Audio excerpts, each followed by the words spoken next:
প্রিয় অষ্টম শ্রেণীর শিক্ষার্থীরা সবাই ভালো আছো, ভালো থাকবে।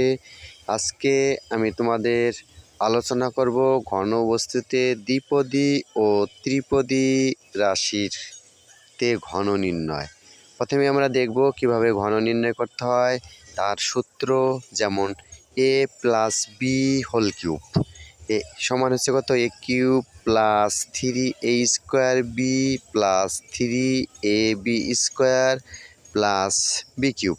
2 নম্বর সূত্র a মাইনাস বি হোল কিউবের সূত্র হচ্ছে কত, a minus B whole cube সমান A cube minus 3a square B plus 3ab square minus B cube. তাহলে এখানে সূত্রগুলি করে দেওয়া আছে। আর ঘনবস্তুতে দ্বিপদী ও ত্রিপদী রাশি সূত্র খুঁজির অনুশীলনী 4-এর ক, খ, গ ও ঘ অঙ্কটি সমাধান করে দেওয়া আছে। তোমরা এগুলোকে দেখবে এবং সুন্দর করে করবে, আয়ত্ত করবে সূত্রগুলি এবং অঙ্কগুলি নিয়মিত করবে, দেখবে খুবই সহজে এগুলি তোমরা করতে পারতেছ। এসি দাসের ইউটিউব চ্যানেল থেকে তোমাদেরকে সকলকে জানাই আন্তরিক প্রীতি ও শুভেচ্ছা। সবাই ভালো থাকবে, আবারও দেখা হবে যে কোনো এক ভিডিওতে। সবাই ভালো থাকবে।